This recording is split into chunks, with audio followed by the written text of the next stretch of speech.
So, hello, people. It's me, Aake, a 12th grader and a G aspirant. Welcome and welcome back to my channel. So, I hope तुम सब बढ़िया होगे and इस video में मैं अपना experience share करने वाला हूँ regarding physics practical exam class 12th CBSE। ठीक है, तो आज मेरा प्रैक्टिकल एग्ज़ाम था। आज है 6 जनवरी। लाइक अभी थोड़ी देर पहले ही आया हूँ, अभी बज रहे हैं ऑलमोस्ट 2 बज रहे हैं एंड मैं 12:45 को आया हूँ एंड मैं सुबह 9:30 बजे का गया हुआ था। ठीक है, तो इसमें मैं अपना रॉ और रियल एक्सपीरियंस बता रहा हूँ कि क्या क्या हुआ, कैसे कैसे हुआ। तुम एक आइडिया रख सकते हो, अगर तुम्हारा एग्ज़ाम नहीं हुआ है तो तुम कुछ चीज़ें लाइक ध्यान रख सकते हो, जैसे कि क्या पता तुम्हारा प्रैक्टिकल एग्ज़ाम थोड़ा बेटर हो जाए। ठीक है, तो अगर मैं स्टार्ट करूँ तो लाइक मैं सुबह ही कितने बजे, हमारा रिपोर्टिंग टाइम से 9:30 बजे। ठीक है, और मैं घर से निकला ही 9:30 बजे। अब मैं हर जगह लेट ही पहुँचता हूँ, मैं क्या बोलूँ, उस बारे में छोड़ो। एंड मैं पहुँचा और लाइक जाते ही सब आ चुके थे ऑलमोस्ट। तो रूम क्लासरूम में अपन गए एंड रोल नंबर वगैरह सब मिल चुका था ऑलरेडी, मतलब बोर्ड्स का भी रोल नंबर आ चुका है, शायद तुम लोगों को भी मिल चुका होगा।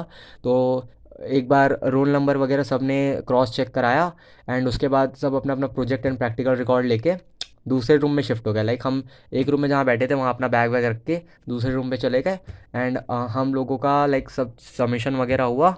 एंड उसके बाद हमें एक वो मिला।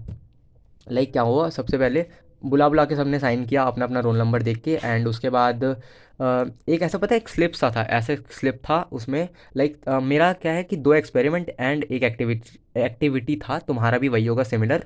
ठीक है, तो उसमें 2 एक्सपेरिमेंट लिखे होते उसके और यहाँ पर से एक एक्टिविटी का था। तो ऐसा एक स्लिप था छोटा सा। ठीक है, नाम था उसके बगल में, वो तीनों लिखा हुआ था। मैम स्लिप फाड़ फाड़ के सबको दे रही थी एंड जैसे कि एग्ज़ाम में हमें मिलता है ना, बोर्ड एग्ज़ाम में शीट वैसा ही एकदम सिमिलर था उसमें भरने वरने का। उसमें आई थिंक 6 या 7 पेज थे और सप्लीमेंट्री भी मिल ही रहा था अगर और चाहिए तो वो लिखा, देन फिल विल किया। अब लिखने वाला पोर्शन कंप्लीट हुआ, मैंने पूरा कंप्लीट कर लिया। उसके बाद मैं गया लैब एंड लैब में मैंने करना शुरू किया। तो अगर मैं तुम्हें बताऊँ ना, अगर शायद हो सकता है कि ना अलग अलग हो एक्सपेरिमेंट सबका, लाइक बहुत सारे एक्सपेरिमेंट हैं एंड शायद अलग अलग रीजन में अलग अलग भी हो सकता है, कुछ भी हो सकता है। तो मेरे को 2 मिला था, एक मिला था एक मीटर ब्रिज वाला जिसमें हमें वेरीफाई करना था combination, law of combination series of 2 resistance using a metre bridge. And second था find the angle of minimum deviation of a prism using by plotting a graph between angle of incidence and angle of deviation. ये मेरा 2 था and activity था। Activity तो सिर्फ लिखने का रहता है तो उसका कुछ नहीं था, वो याद करके मैं गया ही था।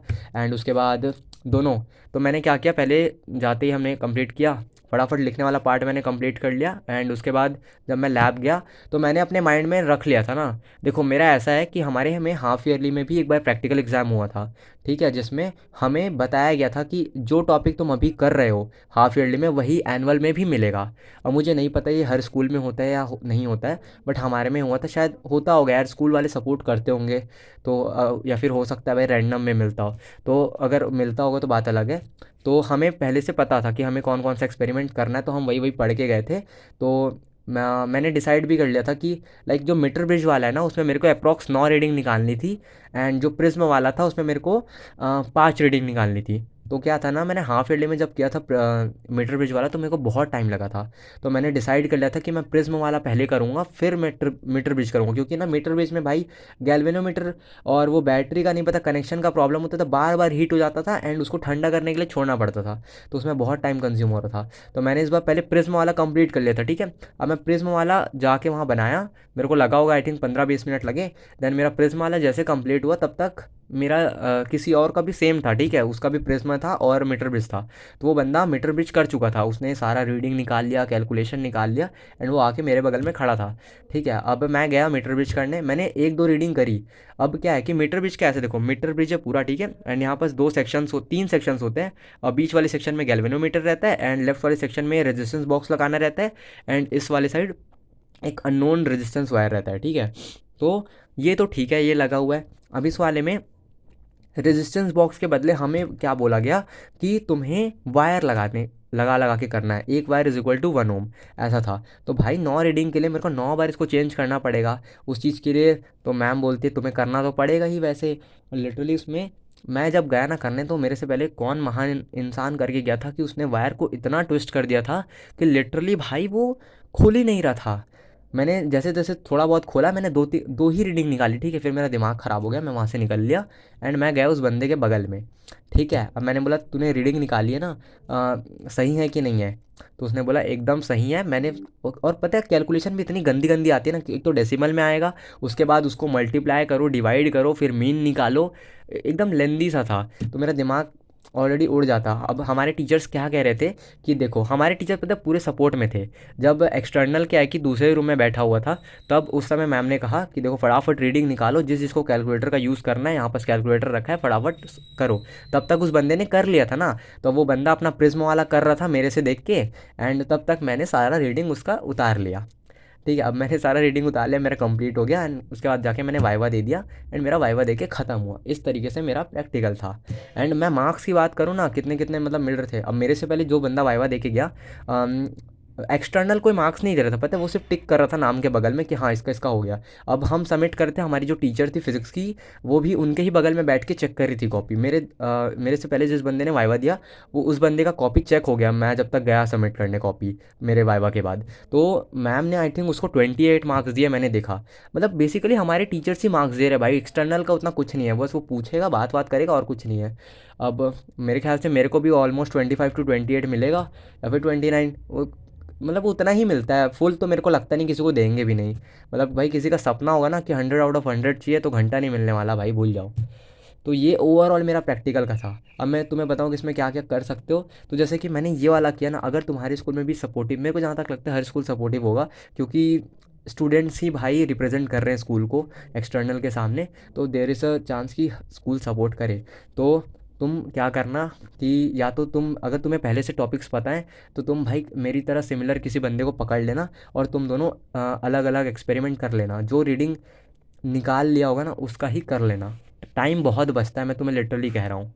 मेरे को इतना सब करने में भी 3 घंटा चला गया, तो तुम अगर इंडिविजुअल करने जाओगे बहुत टाइम जाता है, इसीलिए बोल रहा हूँ। और ये क्या था, मैं लाइक दिखा रहा हूँ, देखो ये मेरा एक एक्सपेरिमेंट का था, ये मेरा सेकंड एक्सपेरिमेंट था, ये डायग्राम एंड ऑल, और ये मेरा एक्टिविटी का था।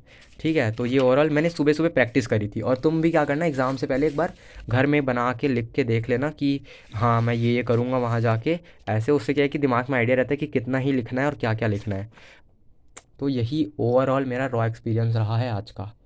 ठीक है, अब पहला एग्ज़ाम गया, और मैं तुम्हें लिटरली कह रहा हूँ, अगर तुम्हारे अभी प्रैक्टिकल शुरू नहीं हुआ है ना, तो तुम्हें पता नहीं चल रहा होगा, बट एक बार प्रैक्टिकल शुरू हो जाएगा ना, टाइम किस कदर बीत रहा है ना पता नहीं चल रहा है लिटरली। दिन कब शुरू हो रहा है और कब ख़त्म हो रहा है मुझे भी नहीं पता चल रहा है। मैं एक लिटरली 2-3 दिन से अब इतना इन्हीं सब की चीज़ों में लगा हूँ ना, प्रैक्टिकल का रिकॉर्ड लाओ, इधर से ले जाओ, वहाँ ले जाओ, सबमिट करने जाओ। मैंने फिजिकल एजुकेशन का सबमिट करने गया था और मैथ्स का सबमिट करने गया था, उन्होंने बोला इसमें ये चिपकाओ वो चिपकाओ, ये वाला फाइल नहीं चलेगा, कोबरा फाइल लगाओ, उसमें ब्लैक कवर अलग करो, ये करो वो करो। भाई लिटरली दिमाग ख़राब हो जा रहा है। अब नेक्स्ट ऊपर से सब का है, मैथ्स का वाइवा होगा, इंग्लिश का वाइवा होगा, फिजिकल का बचा हुआ है प्रैक्टिकल, एंड केमिस्ट्री का। तो अभी ये भी बचा है, सबका डेट मिल चुका है। तो बेसिकली समय कब बीतेगा पता नहीं चल रहा है, मैं बता रहा हूँ। अब मैं नेक्स्ट बार सांस लूँगा, मेरे को लग रहा है सीधा जेई मेंस आ जाएगा। पढ़ाई का तो कोशिश चल रही है भाई। तो ये मेरा ओवरऑल एक्सपीरियंस रहा है। अब मैं पढ़ तो रहा हूँ फ़िलहाल, जो भी है जितना भी है। ठीक है, अब देखते हैं भाई, जितना जितना होता है ट्राई कर रहे हैं। अब ये हो गया, अब थोड़े दिन का गैप है, तो अब मैं इतने में जेई का पढ़ूंगा। उसके बाद फिर एक एक रात पहले पढ़ोगे ना तो भी तुम्हारा काम हो जाएगा, बस तुम्हारा रिकॉर्ड कंप्लीट होना चाहिए उसके लिए। ठीक है, तो that's all for the today's video. All the best भाई, तुम भी अपने प्रैक्टिकल्स अच्छे से देना। एंड एक्सटर्नल उतना कुछ है नहीं भाई, उतना डरना वरना मत, आराम से करना। टीचर्स तो सपोर्ट करेंगी ही, बस दिमाग थोड़ा तिगड़म लगा के करना, मैं यही कहूँगा। ठीक है, गधा मजदूरी पे ध्यान मत देना ज़्यादा। प्रे करो कि थ्योरी वाला पार्ट ऐसा प्रैक्टिकल मिले तुम्हें जिसमें लिखने का ज़्यादा हो और एक्सपेरिमेंट का कम हो। उससे क्या है कि बहुत जल्दी हो जाता है, रट के जाओगे फटाफट लिख के आओगे। ठीक है, तो ऑल दी बेस्ट, मिलते हैं नेक्स्ट वीडियो में। Till then tata bye bye. Next video मेरी जेई से रिलेटेड रहेगी, तो मिलते हैं बहुत जल्दी।